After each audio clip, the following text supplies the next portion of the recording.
오늘 말씀 열왕기하 6장 24절부터 7장 2절 말씀까지.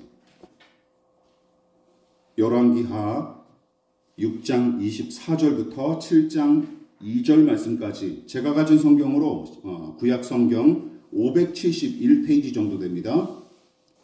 열왕기하 6장 24절부터 7장 2절 말씀까지 찾으신 줄 알고 저와 여러분이 한 절씩 번갈아 가면서 교독하고 마지막 절은 합독합니다. 제가 먼저 봉독합니다. 이후에 아람 왕 벤하닷이 그의 온 군대를 모아 올라와서 사마리아를 에워싸니 아람 사람이 사마리아를 에워싸므로 성중이 크게 줄여서 나귀 머리 하나에 은 80세겔이요 비둘기 똥 4분의 1 값에 은 5세겔이라 하니 이스라엘 왕이 성 위로 지나갈 때에 한 여인이 외쳐 이르되 나의 주 왕이여 도우소서. 왕이 이르되 여호와께서 너를 돕지 아니하시면 내가 무엇으로 너를 도우랴. 타작마당으로 말미암아 하겠느냐 포도주 틀로 말미암아 하겠느냐 하니라. 또 이르되 무슨 일이냐 하니 여인이 대답하되 이 여인이 내게 이르기를 내 아들을 내놓아라. 우리가 오늘 먹고 내일은 내 아들을 먹자 하매 우리가 드디어 내 아들을 삶아 먹었더니 이튿날에 내가 그 여인에게 이르되 내 아들을 내놓아라. 우리가 먹으리라 하나 그가 그의 아들을 숨겼나이다 하는지라. 왕이 그 여인의 말을 듣고 자기 옷을 찢으니라. 그가 성 위로 지나갈 때에 백성이 본즉 그의 속살에 굵은 배를 입었더라. 왕이 이르되 사밧의 아들 엘리사의 머리가 오늘 그 몸에 붙어 있으면 하나님이 내게 벌 위에 벌을 내리실지로다 하니라. 그때에 엘리사가 그의 집에 앉아 있고 장로들이 그와 함께 앉아 있는데 왕이 자기 처소에서 사람을 보냈더니 그 사자가 이르기 전에 엘리사가 장로들에게 이르되 너희는 이 살인한 자의 아들이 내 머리를 베려고 사람을 보내는 것을 보느냐. 너희는 보다가 사자가 오거든 문을 닫고 문 안에 들이지 말라. 그의 주인의 발소리가 그의 뒤에서 나지 아니하느냐 하고 우리와 말을 할 때 그 사자가 그에게 이르니라. 왕이 이르되 이 재앙이 여호와께로부터 나왔으니 어찌 너 여호와를 기다리리요. 엘리사가 이르되 여호와의 말씀을 들을지어다. 여호와께서 이르시되 내일 이맘때에 사마리아 성문에서 고운 밀가루 한 스아를 한 세겔로 매매하고 보리 2스아를 한 세겔로 매매하리라 하셨느니라. 다같이 그때에 왕이 그의 손에 의지하는 자 곧 한 장관이 하나님의 사람에게 대답하여 이르되 여호와께서 하늘에 창을 내신들 어찌 이런 일이 있으리요 하더라. 엘리사가 이르되 내가 내 눈으로 보리라. 그러나 그것을 먹지는 못하리라 하니라. 아멘. 예, 말씀의 제목을 한번 읽어보시겠습니다. 시작. 어찌 이런 일이 있으리요. 어찌 이런 일이 있으리요 라는 제목으로 하나님 말씀 함께 나누도록 하겠습니다. 아람과 북이스라엘이 또다시 전쟁을 치르게 됐고 특히 아람 왕은 이스라엘을 기습하기 위해 참모들과 은밀히 작전을 진행했으나 은밀하게 준비한 필살의 작전을 펼칠 때마다 번번이 빗나가며 낭패를 당했는데 다름 아닌 누구 때문이었습니까? 하나님의 계시를 받은 엘리사 선지자가 시시때때로 이스라엘 왕에게 피할 길을 알려줬기 때문이었죠. 이에 분개한 아람 왕은 내부에 첩자가 있는 줄로 여기고 자기 신하들을 추궁했으나 이내 북이스라엘의 선지자인 엘리사 탓에 은밀히 세웠던 작전이 번번이 실패한 줄로 깨닫고 중무장한 특공대를 침투시켜서 엘리사를 잡아오도록 명령하기에 이르죠. 그러나 엘리사는 아람의 군인들의 눈을 멀게 하는 기적을 일으켜 무기력하게 만든 후 포로로 삼아 사마리아로 이끌어갔고 이스라엘 왕은 포로로 사로잡은 아람의 군인들을 당장 죽이자라고 안달했으나 정작 엘리사는 그들에게 밥과 물을 먹인 뒤 평안히 다시 아람으로 돌려보냈습니다. 자, 이처럼 우리 지난 시간에 이 부분에 대해서 살펴봤죠. 엘리사가 일으킨 대부분의 기적은 하나님의 권능과 권위를 가리키는 손가락의 역할을 감당했음과 동시에 그 은혜의 깊이와 풍성함을 안내하는 표지판 역할로서 나타났고 거기 더하여 어떤 모습으로 사람의 생명을 살리고 살아가게끔 돕는 결과로 나타난 것이 특징이었습니다. 이처럼 성경에 등장하는 기적 이야기는 기적 그 자체를 주목할 것이 아니라 기적을 허락하신 하나님과 그분의 의도, 그 목적을 이해하는 것이 더 중요하다라고 말씀을 드렸어요. 이게 중요합니다. 또한 6장 중반부까지 기록된 이야기는 엘리사 선자와 나머지 등장인물들이 사뭇 다른 태도와 반응을 보이는 것이 흥미로운데, 다른 사람들은 눈으로 보이는 것만 믿고 보이는 것으로만 판단했기에 지금 당장 닥친 문제로 말미암아 두려움과 불안에 떨었고, 그 문제를 해결하기 위해서 조바심을 내기 일쑤였습니다. 그러나 엘리사는 달랐죠. 엘리사는 눈에 보이는 현실과 겉으로 드러난 사실만으로 판단하지 않았어요. 그래서 어떻게? 하나님을 신뢰하는 마음이 있었기에 그 믿음으로 보이지 않는 현실 이면의 세계와 하나님의 일하심을 볼 수 있었고, 거기서 더 나아가 믿음의 눈과 귀로도 감지할 수 없는 상황에서도 하나님을 향한 전폭적인 신뢰가 있었기에 의연하고 용감하게 대처할 수 있었습니다. 이것이 우리가 가져야 될 믿음이라는 것이죠. 이처럼 육신의 눈으로 보이는 것이 전부가 아니라 보이지 않는 세계와 하나님의 일하심을 아는 것, 또한 보이지 않고 들리지 않을지라도 하나님의 뜻이, 하나님의 선하신 뜻이 온전히 이루어질 거로 믿는 것이 우리의 신앙입니다. 믿으십니까? 이게 기독교 신앙이라는 것이죠. 그러나 늘 그렇듯이 엘리사를 통해 누린 이 북이스라엘의 승리와 평안과 형통은 그리 오래가지 않았습니다. 좀 더 세월이 흐른 뒤에 아람의 벤하닷이라고 하는 왕이 또다시 군대를 이끌고 와서 북이스라엘의 수도인 사마리아를 장기간에 걸쳐 포위를 했고, 그로 인해 사마리아 성내의 백성은 점점 더 극심한 물자난에 시달리면서 고통당할 수밖에 없었는데, 본문은 아비규환에 빠진 사람들과 그 참상이 마치 지옥도의 한 장면을 고스란히 보여주는 것처럼 기록이 됐습니다. 여러분들이 말씀을 아까 읽다가 찝찝한 부분이 있었죠. 아기를 잡아먹고 그런 일들이 있었잖아요. 그러나 우리가 주목할 것은 이 참혹한 광경 그 자체가 아닙니다. 오히려 그 속에서 몸부림치는 인간 군상들과 그 행태를 주목해야 마땅한데, 자, 오늘은 여기서 3가지 정도의 통찰과 교훈을 함께 나눠보고 우리 자신을 돌아보는 시간을 갖도록 하겠습니다. 자, 첫 번째 같이 읽어볼까요? 시작. 은혜와 호의를 잊고 불신과 악으로 갚는 사람들. 우선 제가 본문을 읽고 발견했던 점 중 하나는 무엇이냐면, 엘리사를 제외한 나머지 등장인물들이 공통적인 특징을 가지고 있다는 것이죠. 그들은 바로 아람의 벤하닷 왕, 그리고 이스라엘 왕, 또한 사마리아 성내에서 고통당하는 백성들입니다. 이 세 부류의 사람이죠. 자, 그렇다면 이들의 공통점은 무엇일까요? 이들 모두 이전에 받았던 은혜와 호의를 깡그리 잊어버린 것은 물론이고, 심지어 어떤 이들은 받은 은혜와 호의를 오히려 악으로 갚았다는 공통점이 있습니다. 하나씩 나눠 살펴보면 다음과 같죠. 우선 벤하닷과 아람 군대가 저지른 짓거리를 보십시오. 이놈들이 문제죠.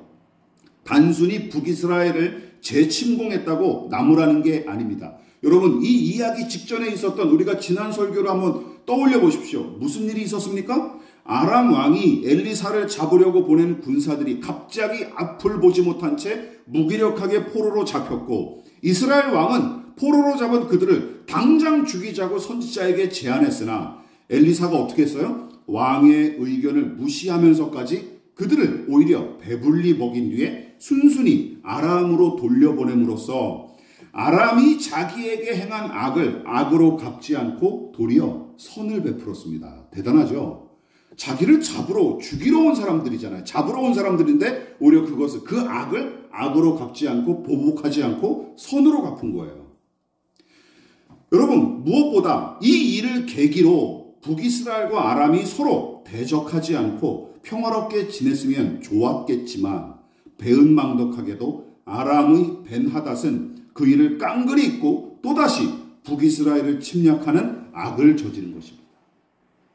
그러나 은혜와 호의를 잊은 것은 비단 아람의 왕만이 아니죠. 북이스라엘의 왕과 이 백성도 다를 게 없습니다. 하나님께서 엘리사를 통해 포로로 사로잡은 아람 군대를 처단하지 않고 순순히 돌려보내도록 은혜를 베푼 일은 누구에게만 좋은 일이 아니었어요? 아람 군대만이 아니라 하마터면 큰 위기를 맞이할 뻔했던 북이스라엘 왕과 백성한테도 다시 한번 구원을 허락하신 사건입니다. 다 함께 사는 길이었어요. 엘리사가 조치한 일을 통해서 아람 군대도 살고 또 북이스라엘도 다시금 평화와 자유를 누리게 된 것이죠. 그렇다면 아람의 벤하닷이 또다시 군대를 이끌고 배은망덕하게 사마리아를 침공했을 때 이스라엘 왕과 백성이 방어책을 마련한 것만큼이나 중요하게 감당했어야 할 일은 무엇일까요? 여러분이 북이스라엘 왕과 사마리아 백성이라면 뭐부터 해야 됐을까요? 이런 상황에서 앞서 엘리사 선지자가 좋은 본보기를 보여줬습니다. 이거죠. 우리 17절만 한번 읽어볼까요? 시작. 기도하여 이르되 여호와여 원하건대 그의 눈을 열어서 보게 하옵소서. 이 세 번의 기도가 계속 나옵니다. 엘리사가 아무것도 하지 않고 느긋하게 문지방에 걸터 앉아 있는데 하나님께서 알아서 구원과 승리를 주신 걸로 생각했다면 큰 오산입니다.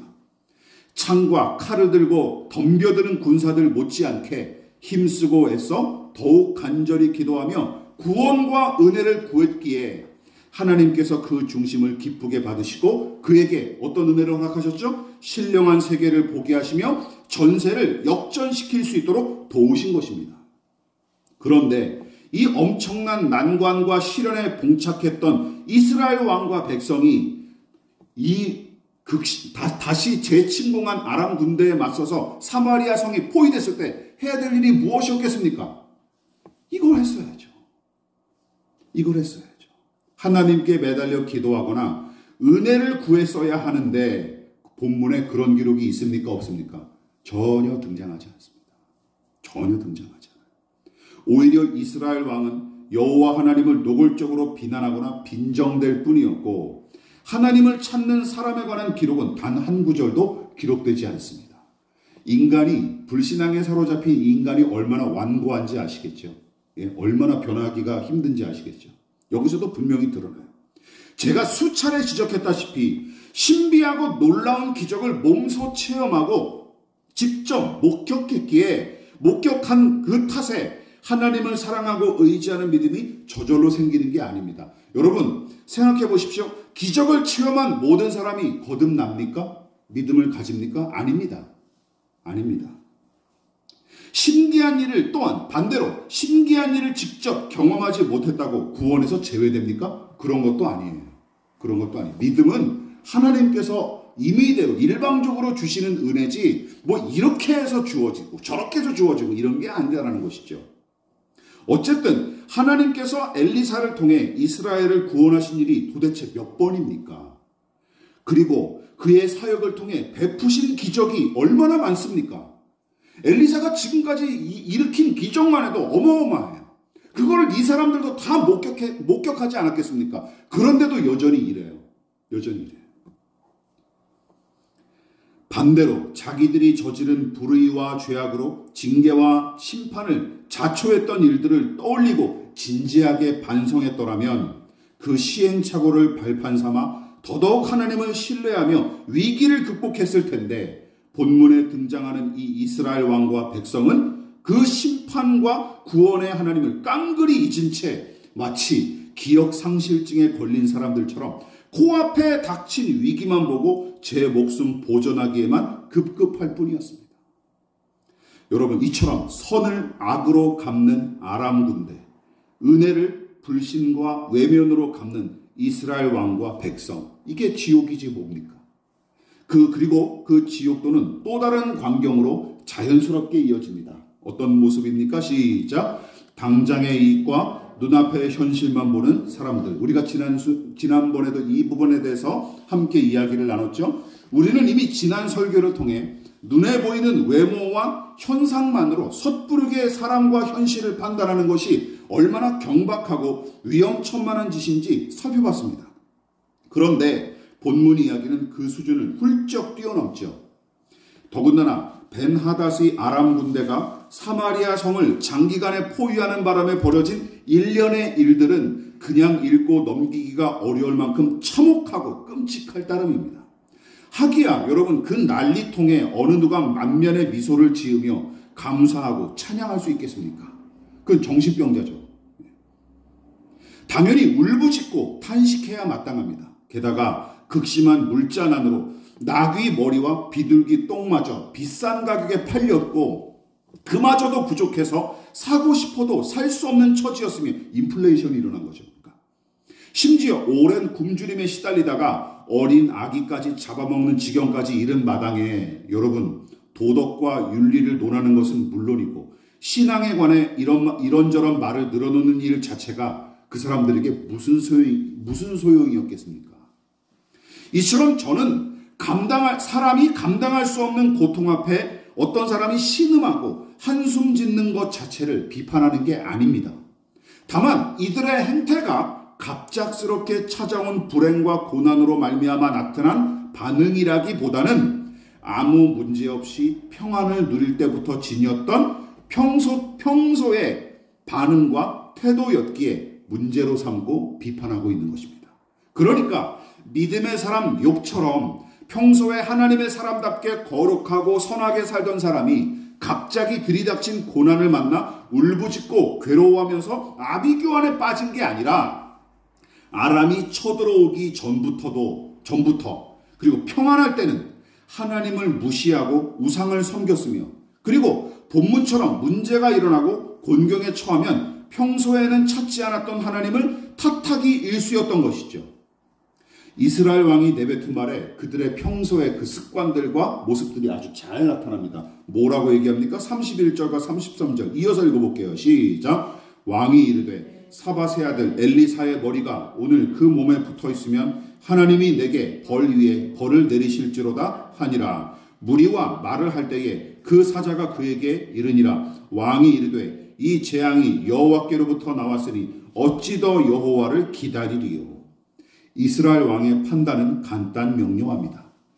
그는 여호와 하나님이 이 재앙의 원흉임을 노골적으로 지적하는 거예요. 그와 동시에 하나님의 종인 엘리사를 희생양 삼아 처단함으로써 이 문제를 해결해 보겠다고 나선 것입니다. 하나님을 아주 개무시하는 거죠, 진짜. 여러분, 얼마나 어이없는 말입니까? 그는 지금 막무가내로 여호와 하나님을 뭘로 판단한 거예요? 고난과 재앙을 가져다주는 악한 신으로 본 거예요. 또는 이런 거죠. 재앙과 고난을 막지 못하는 무기력한 신, 둘 중에 하나예요. 그 무슨 얘기인지 아시겠죠? 이 말은 바로 그 두 가지 의미가 담겨 있는 거예요. 하나님이 어떤 분? 이 이스라엘 왕한테는 고난과 재앙을 가져다주는 악신, 아니면 고난과 재앙을 막지 못하는 연약한 신으로 본 거예요. 신성모독이 바로 이런 겁니다. 신성모독이. 반대도 마찬가지죠. 지금 평화와 형통과 성공과 승리를 안겨주지 못하는 신은 악하거나 무기력하다고 본 것입니다. 근데 무서운 건 뭔지 아십니까? 우리도 종종 이렇게 생각한다니까요. 하나님에 대해서. 나의 만족을 기준으로 자꾸 우리도 이렇게 생각하는 거예요. 하나님이 나한테 관심이 없나? 나를 사랑하지 않으시는 악한 신. 그럼 나를 사랑하지 않으시라는 뜻은 무슨 뜻이죠? 직설적으로 악한 신이다라는 것이죠. 하나님이 무기력하신 건가? 힘이 없는 건가? 그럴 만한 나에게 돈과 재물을, 성공을 가져다 주실 만한 힘이 없으신 건가? 라고 생각하는 것이죠. 그런 불평과 불만 뒤에는 말이죠. 그래서 당장 배부르고 평안하고 성공하고 승리하게 해준다면 그것이 무엇이든 상관없이 따르고 무슨 짓도 서슴지 않는 것, 이것이 바로 인간의 생리 아닙니까? 그리고 자연인의 본성이죠. 교회를 다녀도 이 본성에서 벗어나지 못하면 똑같은 거예요. 철부지 어린아이가 눈깔 사탕 하나만 쥐어주면 유괴범인 줄도 모르고 따라가지만 부모가 한번 따끔하게 훈계했다고 뭐라고 생각하죠? 엄마 아빠가 없었으면 좋겠어 라고 얘기하잖아요. 그거 똑같은 거죠. 엄마 아빠가 사라졌으면 좋겠어 하고 생각하는 것처럼, 또한 뼈다귀 하나 던져주면 개장수여도 졸졸 따르는 강아지처럼 북이스라엘의 왕들과 백성은 하나님을 항상 그런 식으로 대했습니다. 당장 내 배를 부르게 하고 우리를 승리를 안겨주는 신이어야 내가 섬길 신의 자격이 있다라고 얘기하는 거죠. 오죽하면 당장 배부르기 위해 자식까지 잡아먹는 일까지 벌였겠습니까? 여러분, 지옥은 추상적인 개념이 아닙니다. 믿음과 거룩함과 선행과 희생과 인내 따위는 전혀 염두에 두지 않고 그저 눈앞의 이익과 만족만 바라고 무슨 짓이든 서슴지 않는 자들이 모인 곳. 여러분, 그래서 지옥은 저 세상에만 있는 것이 아니라 이미 이 세상에서도 얼마든지 찾아볼 수 있는 것이죠. 믿으십니까? 우리도 지금 그래서 지옥을 연습하는 거예요. 누군가 얘기했지만. 지옥의 삶을 연습하고 있는 거예요. 어떤 사람들은 이 세상에서 말이죠. 아직 하나가 더 남았습니다. 마지막 세 번째 살펴보도록 하겠습니다. 시작. 이기주에 사로잡혀 공멸을 자초하는 사람들. 예, 계속 연결된 비슷한 맥락의 주제입니다. 포위된 사마리아 성에서 벌어진 해교에 망측한 일들은 은혜와 호의를 깡그리 잊은 자들 또한 선을 악으로 갚는 자들이 뒤엉켜 일으킨 참극이고 더 나아가 당장의 이익과 만족만 추구하는 자들로 말미암아 펼쳐진 지옥도인 셈이죠. 그러나 사마리아 성의 지옥도는 이것 한 가지로 비로소 완성이 되는데 무엇입니까? 굶주린 부모가 저 자식마저 잡아먹는 참극이 바로 그것입니다. 끔찍하죠?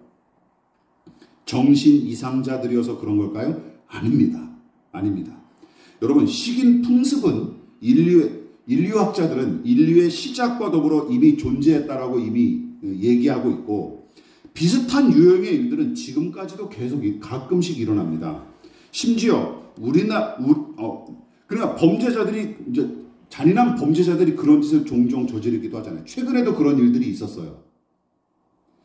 게다가 심지어 우리나라에서는 기사에도 나왔던 겁니다. 인육을 사람 고기를 약으로 믿어 자양강장, 회춘에 효과가 있다고 믿고 복용하는 경우도 있었는데 특히 중국에서 이 니즈를 우리나라 사람들의 니즈를 알고 밀수된 인육을 동봉한 캡슐이 뒷거래로 나도는 것이 2011년 8월 한국의 세관당국에 의해 발표되어 국내외에 큰 문제가 된 일이 있었습니다.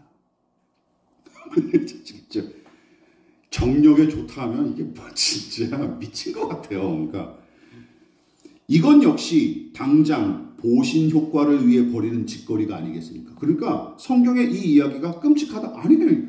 요즘도 그러고 있어요. 인생들이. 어쨌든 우리가 주목할 점은 인육을 먹는 행위 그 자체가 아닙니다. 생존의 위협을 받는 처지에 놓여 인육을 먹는 끔찍한 행위보다 더 잔인하고 끔찍한 일은 뭔지 아십니까? 부모가 저 살겠다고 자식을 잡아먹는 짓거리인 거죠. 그에 못지않게 황당하고 잔혹한 일은 또 뭡니까? 남의 자식은 잡아먹은 작자들이 정작 제 자식은 내놓지 않은 것입니다. 이게 오늘 본문에 그려져 있죠. 생각해 보십시오. 자식을 살리고 구하기 위해서라면 제 몸이라도 얼마든지 내놓을 수 있는 사람이 부모 아닙니까? 여러분도 그렇지 않습니까? 저는 저희 애들이 믿을지는 모르겠지만 저는 그런 마음들이 있어요. 정말 하나님께서 어느 날 저에게 나타나셔서 너 민서나 은서 대신 내가 민서나 은서를 데려가려고 그러는데 네가 대신 죽겠다면 얘네들 놔두겠다. 그럼 저는 서슴지 않고 저 먼저 데려가십시오 할 겁니다. 요 부모님들 중에 그러시 하는 부모님들이 어디 있습니까? 세상에. 근데 지금 사마리아 성에는 무슨 일이 벌어지고 있어요? 부모가 자식을 위해 제 살덩이를 오히려 먹이기는커녕 오히려 지 새끼를 잡아먹는 일들이 일어나고 있는 거예요. 여러분 보십시오. 하기야 제 한 몸 살겠다고 자식 새끼마저 잡아먹는 어미가 평소에 제 자식을 귀히 여겼을 리가 있겠습니까? 그럴 리가 없죠. 그러니까 이 사마리아 성이 어떤 분위기인지 아시겠죠? 어떤 분위기인지. 그러니까 가정, 최소한의 마지노선, 사랑과 희생의 최소한의 마지노선인 이 가정, 그리고 부모와 자식 관계마저도 이 사마리아 성에는 다 깨져버린 거예요. 문드러져 버린 거예요. 부모가 자식을 잡아먹는 일이 그냥 비일비재하게 일어나 버린 거예요. 다시 한번 말씀드리지만 제 한 몸 살겠다고 자식 새끼마저 잡아먹는 어미가 평소에 제 자식을 귀히 여겼을 리가 만무하므로 차라리 제 자식이라도 보호하는 다른 어미가 더 나았을지도 모르겠다라고 생각하지만 어차피 그래봤자 겨 묻은 개와 똥 묻은 개를 비교하는 짓에 불과합니다. 무엇보다 앞서 언급했다시피 이 끔찍하고 잔인한 짓거리는 아예 없던 일이 일어난 게 아닙니다.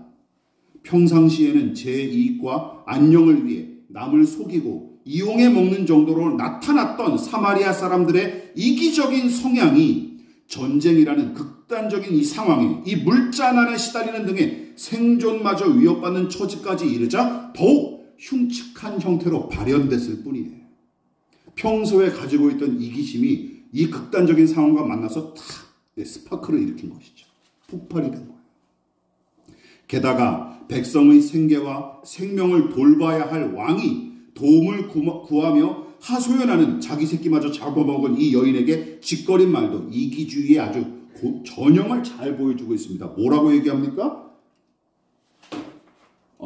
밑에 있죠? 같이 읽어보겠습니다. 자, 시작. 왕이 대답하였다. 야훼께서 돕지 않으시는데 내가 무슨 수로 너를 돕는단 말이냐? 타작마당 일을 돕겠느냐? 포도주 술틀을 밟아주겠느냐? 이게 왕이 할 말입니까? 왕이 할 말입니까? 여기서 그가 언급한 하나님은 그저 핑곗거리이자 정치적 용어에 불과합니다. 즉 애를 잡아먹든 말든 자기와는 상관없으니 또한 네가 굶어 죽든 말든 알아서 하라는 뜻입니다. 알아서 해라. 정부의 무능한 행태가 작년과 올해 반복되면서 사람들 사이에 이 사자성어가 유행이 됐습니다. 뭐죠? 각자 도생. 무슨 뜻이죠? 제각기 살 길을 도모하라라는 사자성어가 요즘 유행하고 있습니다. 그런데 이스라엘 왕이라는 작자가 지금 그보다 더한 짓을 저지르고 있는 중이죠. 그러므로 북이스라엘과 그 수도인 사마리아는 여러분 훗날 아수르의 침략으로 멸망당한 게 아닙니다. 이미 오래전부터 여기서부터 자멸과 공멸의 길로 들어섰고 아수르는 그저 이미 썩어 빠진 건물의 철거반에 불과했던 것입니다. 아시겠죠? 이미 썩었는데 아수르가 와서 그냥 허물어뜨려버린 거예요. 망치로 한번 땅 때리니까 건물 전체가 무너져버린 거죠. 생각해 보십시오. 자식을 잡아먹는 부모들이 즐비한 마을, 그곳에서 살고 싶으십니까?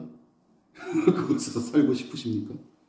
저 살겠다고 남의 아이까지 잡아먹는 이기주의자들이 판치는 나라, 여러분 거기에 무슨 소망이 있겠습니까? 거기에 무슨 소망이 있겠습니까? 물론 자기 나라의 안위와 이익을 위해 막무가내로 이스라엘을 침공한 아람도 똑같죠. 마찬가지죠. 러시아 이놈의 새끼들, 기론들 똑같은 놈들이에요. 전쟁은 아무리 명분을 갖다 붙여도 먼저 일으킨 놈이 원흉들입니다. 악한 놈들이에요. 말씀을 마무리하도록 하겠습니다. 저는 오늘날 우리의 현실과 별반 다르지 않은 본문의 이야기를 보면서 씁쓸함을 감출 수 없었습니다. 그리고 설교를 준비하는 게 참 힘들긴 했습니다. 참 힘들었습니다. 어느 때보다. 호의를 베풀면 도리어 호구 취급하며 이용하기 일수인 사람들. 자, 제가 이야기하는 거 잘 들어보십시오. 우리가 지금 사마리아 성과 다른지 비슷한지 한번 잘 들어보십시오. 다시 한번. 호의를 베풀면 호구 취급하는 사람들. 선하게 대하면 도리어 악으로 갚는 사람들. 법과 원칙을 지키는 사람들을 오히려 꼰대나 고리타분한 부류로 취급하는 사람들. 지금 나를 배부르게 하고 만족하게 하는 것이면 무엇이든 따르고 섬기는 사람들. 악을 저지르고 불법을 저질렀어도 성공하는 사람이면 박수를 쳐주는 세상. 그러나 고상하고 고결한 이념과 사상 같은 것은 아예 관심이 없고 더 나아가 하나님을 신뢰하는 신앙 따위는 쓸데없는 것으로 여기는 사람들. 승리와 성공과 형통을 위해서라면 무슨 짓이든 서슴지 않고 희생과 손해가 조금이라도 따르면 무조건 피하고 보는 사람들. 심지어 남을 착취하고 짓밟아서라도 이익을 보려는 사람들. 또한 제 자식 귀한 줄은 알면서도 오늘 본문의 이 여인처럼 남의 자식 귀한 줄은 모르는 사람들. 그 그래서 나와 내 가족과 내 새끼만 괜찮다면 타인의 고통 따위는 아랑곳하지 않는 사람들, 나라와 민족, 국민의 안위와 복지를 위해 일하기는커녕 한 번 잡은 권력을 놓치지 않기 위해 안달하는 위정자들, 하나님의 나라와 그 의를 추구하고 성경의 복음을 올바르게 가르치며 경건의 모범을 보이기는커녕 더 많은 교인을 모으고 더 큰 예배당 건축을 지상 명령으로 왜곡한 채 교인들을 현금 인출기와 소모품 취급하는 목회자들, 그런 사꾼들을 주의 종이랍시고 추종하면서 자신의 욕구와 욕망을 그들에게 투사하여 신앙하는 교인들, 그러면서 자기들은 신앙생활 잘하는 줄 알고 있죠. 사마리아 성 안에 일어난 이 참극은 지금 우리 현실에서도 얼마든지 일어나고 있으며 우리 모두는 이미 이 땅에서 지옥의 삶을 연습하고 있는 중입니다. 과연 우리는 잘 살아갈 수 있을까요? 그리고 이 와중에도 우리는 소망을 품고 하나님 나라의 완성을 기대할 수 있을까요? 언젠가는 진정한 치유와 자유와 평화와 사랑을 누릴 수 있을까요? 작금의 현실을 직시하고 주위를 둘러보면 그런 기대마저 사치스럽게 여겨질 정도로 너무나 망가지고 썩어버렸습니다. 그래서 오늘 7장의 엘리사가 내일 하나님께서 우리를 구원하신다, 이 모든 아비규환을 물리치고 다시 이곳을 새롭게 하신다고 예언했어도 왕을 부축했던 시종 장관은 쓴웃음을 지으면서 뭐라고 얘기한 거예요? 이런 얘기를 한 거예요. 같이 읽어보겠습니다. 시작. 여호와께서 하늘에 창을 내신들 어찌 이런 일이 있으리요 하며 빈정될 뿐이었습니다. 당연합니다. 엘리사를 제외한 모든 등장인물들은 기억상실증에 걸린 사람처럼 이전에 경험했던 하나님의 능력과 은혜를 깡그리 잊어버렸고 당장의 손익과 눈앞의 현실만으로 다 끝났다, 이제 다 망했다 하고 단정지었을 뿐만 아니라 제 몸 보존하기 위해 자식마저 희생시키면서 자멸과 공멸의 길을 향해 질주하는 중이기 때문이었죠. 그러나 그 가운데서도 엘리사는 하나님의 일하심을 신뢰하고 그분의 말씀에 귀를 기울였기에 사마리아 성내의 극심한 혼란과 이스라엘 왕의 살해 협박에도 흔들리지 않았고 그저 그에게 주어진 선지자의 사명을 담담하면서도 담대하게 감당할 수 있었던 것입니다. 그래, 죽일 테면 죽여봐라 라고 했던 것이죠. 우리가 세상에 보여줄 믿음이 바로 이것입니다. 믿으십니까? 우리가 세상에 보여줄 믿음이 이거예요. 다 끝난 것 같고 더는 무얼 해볼 여지조차 없는 것 같은 처지에서도 어떻게 하는 것? 다시 살아가고 살아내고 살려내고 사랑하며 신뢰하기를 계속하는 것이죠. 저와 여러분이 그렇게 살아갈 수 있기를 진심으로 부탁을 드리겠습니다. 사마리아 백성이 보여준 죄인의 생애를 단호히 거스르고 하나님의 사람답게 살아가는 저와 여러분 되시기를 진심으로 축원을 드리겠습니다. 기도하겠습니다. 지금은 우리를 위하여 십자가에 몸버리어 피 흘려 돌아가신 예수 그리스도의 한량없으신 은혜와 하나님 아버지의 지극하신 사랑하심과 성령 하나님의 영원한 사귐이 인간의 타락한 본성과 생리를 대적하고 그것을 거슬러 하나님의 나라와 그 의를 추구하기 위해 겸손히 머리 숙인 사랑하는 성도들의 머리 위에 저들의 가정과 직장과 사업장과 학업과 장래 가운데 이 나라의 민족과 한국교회와 저 북녘의 동포들과 세계와 열방 가운데 지금부터 영원히 함께 하시기를 간절히 축원하옵나이다. 아멘.